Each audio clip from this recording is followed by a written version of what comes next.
All right, welcome back, everybody. I am so excited about today's show. I'm going to be joined by one of the top entrepreneurs in all of Canada, Michele Romanow from Dragon's Den fame, one of the greatest founders in this entire country.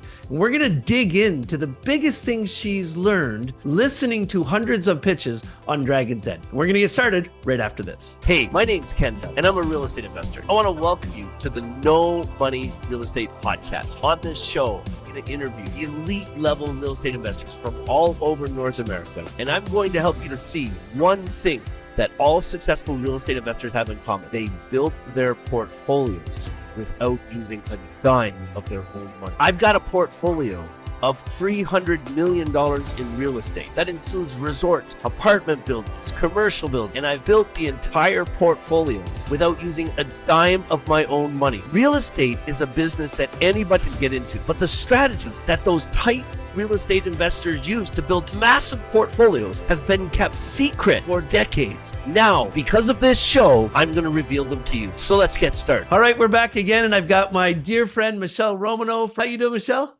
I'm well. How are you, Ken?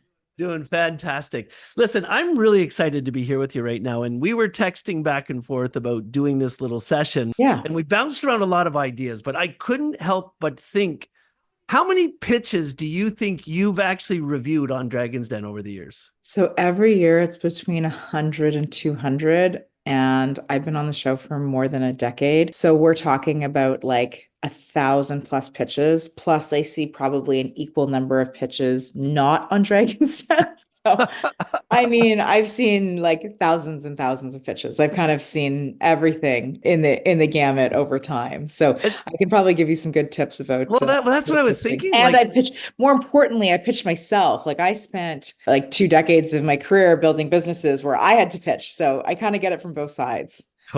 Totally, without a doubt. After I sent you the text, I was a little bit nervous about this because I thought, holy crap, you've listened to probably 2,000 pitches. You've learned about 2,000 businesses.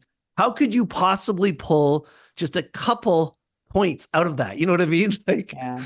I couldn't imagine it. But when you look back at them, and maybe it's more thinking about the entrepreneurs that in the deals that you actually bought into or what it is, what are some of the biggest takeaways or pieces of advice that you have for entrepreneurs today because of what you've been through? Yeah, I think there's a couple of things that really stand out. The first is that you have to make a pitch very personal. So there's going to be a lot of people pitching, I don't know, the newest widget to sell online, the newest way to build a marketplace that you probably heard of. Like you actually see a lot of companies that sound similar, but what is important is understanding why you are going to be the unique one to succeed in a space.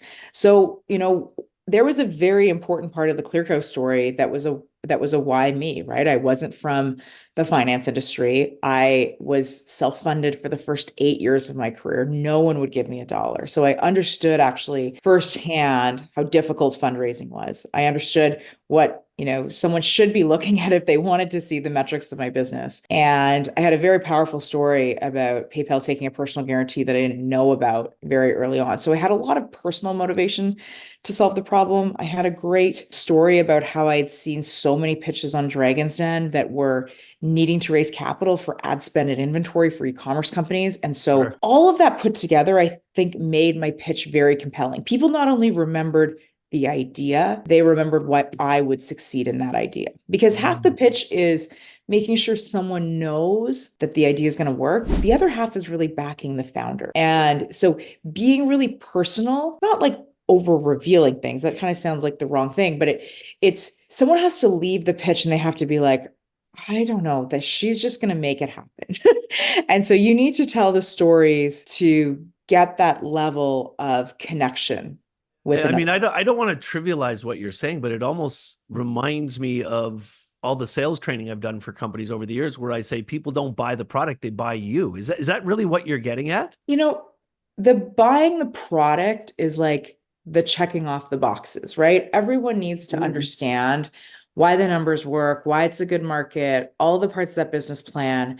But ultimately, when you're doing an equity investment in a human, you're still betting on them. And so it is a really why you. All right. Number two. Number two is explaining your business model in a way that is win-win on both sides. So there's a lot of business models that are what I would call arbitrage, right? I make a product for $10, I sell it for $20. Yep. Over time, you add competitors into that mix. People go from making $10 a unit to $7 to $3 to $1.50. And that's a very difficult business to run. That's a very difficult business to add value to, even if you build brand on top of that. And so it's really actually coming up with a creative way of creating something that's genuinely win-win for both sides. And so I'll give you an example of this. This company came on Dragon's Den, almost a decade now. They built the first Airbnb for RVs. So again, there's literally 2 million RVs in Canada, used on average for 2 weeks a year. This is one of the largest asset classes that's totally unused. This model works so well for both parties involved. Because if you own an RV and you're using it for 2 weeks a year, you get to make income on something for 50 other weeks a year, potentially. Yep. And then if you are looking for an RV, your current options today, we're going to rental companies that only have, let's say, 100 RVs. Everyone wants that 100 RVs for the same July long weekend that everyone has. And so you have very limited inventory. You have very limited choice. It's obviously better to rent someone's, baby with the uniqueness and all the parts, and they can drop it off at your house and all of that bit. And so in that model, every time you get bigger, both parties win more. Does that make sense to you? Yeah, totally. You get more inventory the more people add. So the consumer gets more choice. Like every time the network gets bigger, it gets better. As opposed to every time you get bigger, your margin gets more compressed on the way down. And so thinking about what are the competitive advantages, what else are you going to build that makes this you cannot get price eroded over time? And this is like very advanced. I mean, if I was to say the third thing, it's maybe should have been the first thing. But the third thing is like, you got to be really prepared. And when you pitch, this is not like I came up with the pitch 10 minutes ago. I practiced it twice. Like good pitches, you've practiced hundreds of times. Just like let that sink in. You've done the pitch over 100 times. You've read over 100 faces to see what people are understanding, what they're not understanding, altering your answers to try and explain what you're doing a little bit easier. But you need to know every number. So it's very comfortable for you to answer every single question. And then you need to be listening very carefully to make sure you're actually answering the question someone asks. Because a lot of questions sound a little bit the same, but that should have been first. But I mean, it's totally. third. It's getting, and the only way you get good at that is actually practicing. So, if it's you and your co-founder or you and your partner or whatever, you give the pitch and they just keep grilling you. And you don't start with the easy questions, you start with the hardest questions. And you get those ones right. Really, the hardest question of any pitch is what is your competitive advantage? Why are you going to win over time over everyone else that's going to come into that market? And really nailing how you're doing that and your ideas on how to do that is actually probably what seals the deal on most pitches. Okay, so I have one bonus question for you that I was just thinking of. Sure. You and I have had, it's been a privilege for me to say that Michele is my friend. She's just not a client. She's not a speaker, but we're doing shit together and everything. And I think you're starting to see this in me. I love being transparent as I'm building my wealth, as I'm building my businesses. I love sharing with people, not just the good stuff that happens, the bad stuff how too. fucking hard it is. I know we've talked about this privately, but I want to pull into this public conversation we're having is just how hard it is. If somebody's going to succeed as an entrepreneur, if they're pitching, they're going to have to pitch 100 times to find the money. They're going to have to go out there and do what other people aren't going to be willing to do. They're going to have to work 20-hour days when everybody else around them stop working in 8 hours. And all their friends are going to say they're freaking crazy. Yeah. Because they're pursuing their dream. I just wanted to put that to you and just hear your feedback on what I just said, because I know I just described your life to people. Yeah. I mean, I worked 12-hour days for 20 years. People are like, you need these boundaries and you need these things. I mean, I wanted to win, so I didn't have those boundaries. I would pick up my phone at 8 or 9 in the morning and I would get off my last call at midnight.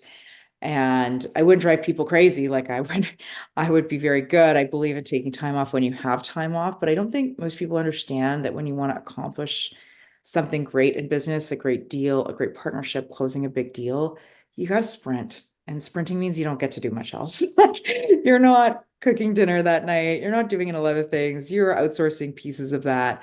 And that you cannot sprint forever. I mean, no animal can sprint forever. No human can sprint forever. Yeah. So I'm a big believer that you get a deal done. You rest, you take care of yourself, you take yourself to the dentist, you do all the things that you really need to do as general life maintenance. But if you do a couple of sprints a year, you can do something really magical.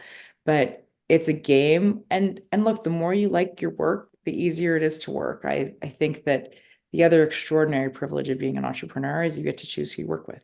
And when you work with incredible people, they just give you incredible joy in doing that. And so I've always looked at my life as way more interesting than even a Netflix series. I go on Netflix and I'm like, oh my God, my own life is better than fiction some days because of the things that happen. I find it at a minimum very entertaining. I think it's a privilege to be able to be an entrepreneur. I think constantly I have the perspective of, if I've been born in my grandmother's generation, which is, not like hundreds of years ago, it's literally like 2 generations ago, my options would have been very different as a woman. And the fact that I get to build a business is still like pretty awesome. Yeah, absolutely. Friends, that's Michele Romanow. She's going to be joining us as our keynote speaker at the Real Estate Investors Summit in Toronto, Ontario from October 31st to November 3rd. Michele, it's been a pleasure hanging out with you as always. Thanks for being excited to see you. This will be really fun. And I hope I can meet many of you at our latest Real Estate Investor Conference. Awesome.